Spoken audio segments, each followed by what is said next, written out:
दौरे कर रहे हैं, शामिल भी हो रहे हैं जो कार्यकर्ता पुराने और नए लोग भी। हमने संगठन की मीटिंगें रखी थी।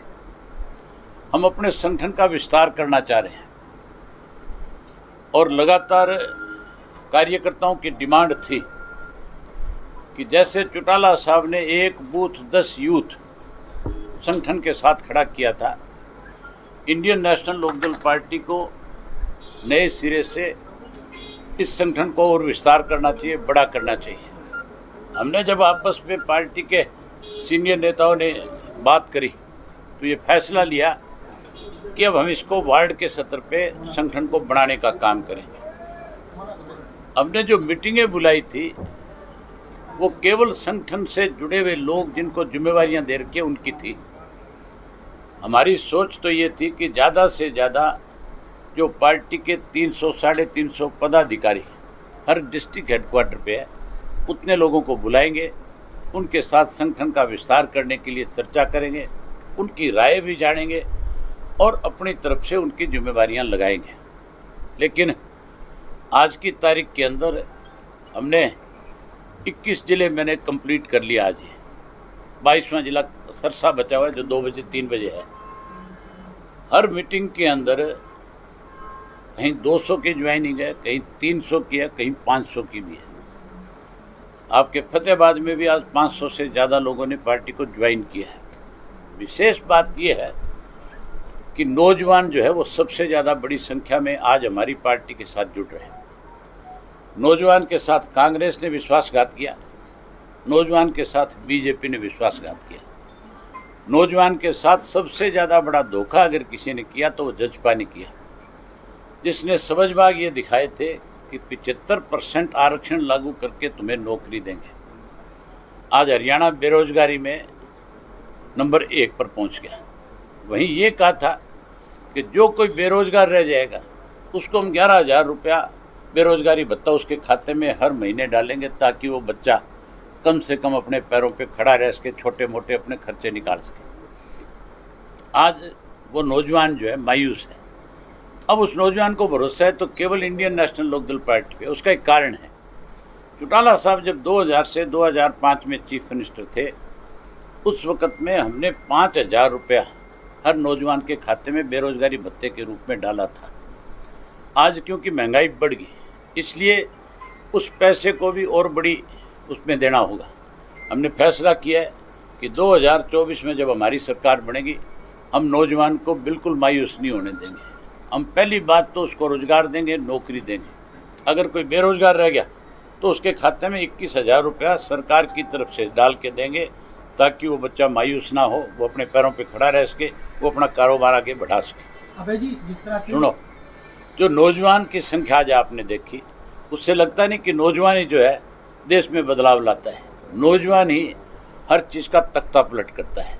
ये तख्ता पलट है, ये जो इतनी बड़ी संख्या में नौजवान आ रहा है, ये 100% इस सरकार का तख्ता पलटने का काम करेगा और इंडियन नेशनल लोकदल पार्टी की सरकार बनाएगा। मैं आपको एक बात और बड़ी खुल के कह सकता हूँ, इलाहाबाद का उपचुनाव हो जाए और जिस दिन इलाहाबाद के उपचुनाव में सरकार में जो लोग कैंडिडेट बनकर के आएंगे, जिनकी जमानत जब्त हो जाए, उसके बाद इस सरकार का पतन शुरू हो जाएगा। मैं गारंटी के साथ कह सकता हूँ ये बात कि तख्ता पलट से इस चुनाव से घोषित होते ही सरकार की उल्टी गिनती शुरू करा दूंगा और जैसे ही इलेक्शन के नतीजे आएंगे, सरकार का इस हाशिए पे लाके खड़ा कर देंगे हम। हुड्डा के पास तो 30 MLA थे, वो तो सरकार का कुछ बिगाड़ नहीं सकता, लेकिन INLD का एक विधायक जो चुन करके जाएगा वो सरकार की चूड़ हिला देगा। इस सरकार का तख्ता पलट करने में बड़ी भूमिका निभाएगी। कश्मीर के नेताओं से प्रधानमंत्री और गृह मंत्री ने बातचीत की, क्या लगता है आपको किसानों से भी इस तरह से प्रतिनिधिमंडल से बातचीत करनी चाहिए, उनका समाधान करना चाहिए, क्योंकि लंबे समय से किसान वहाँ बैठे हैं। कश्मीर के जो नेता उनसे मिले, उसी तरह क्या लगता है आपको कि किसानों से बातचीत करनी चाहिए? हमारे देश का प्रधानमंत्री सबसे बड़ा नौटंकीबाज है। लोगों का ध्यान बांटने के लिए हमेशा इस तरह के छोटे छोटे हथकंडे अपनाता है।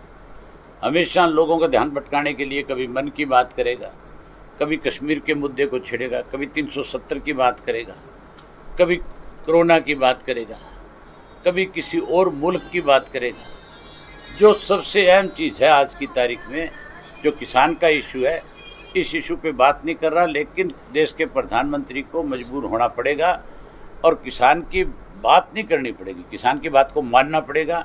किसान आंदोलन आप देखना 15 जुलाई के बाद बहुत बड़ा हो जाएगा। अच्छा, 1 महीना रह गया इलेक्शन को, 6 महीने का समय होता है, 5 महीने हो गए आपको इस्तीफा दिए को लगभग। सरकार भाग रही है, चुनाव करा नहीं रही है।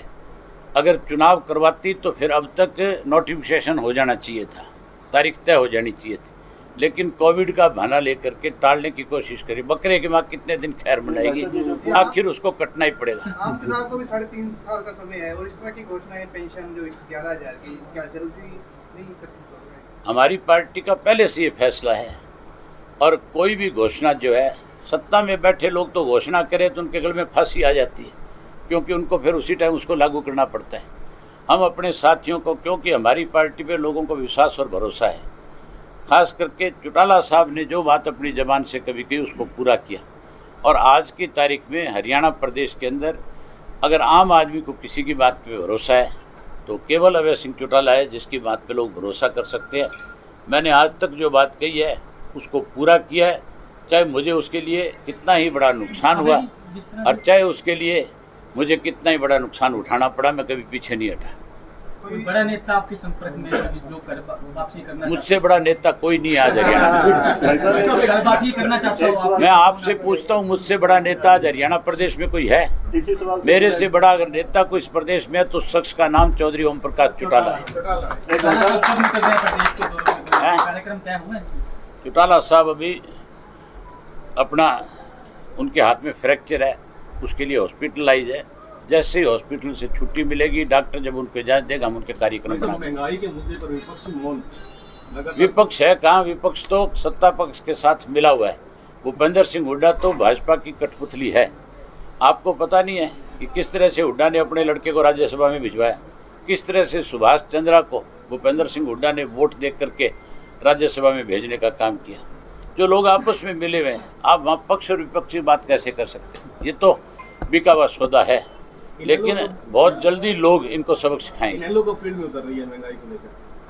हम तो हमेशा ही फील्ड में रहे, हमारी फौज कभी बैरक में नहीं गई, हमारी फौज लड़ाकी है।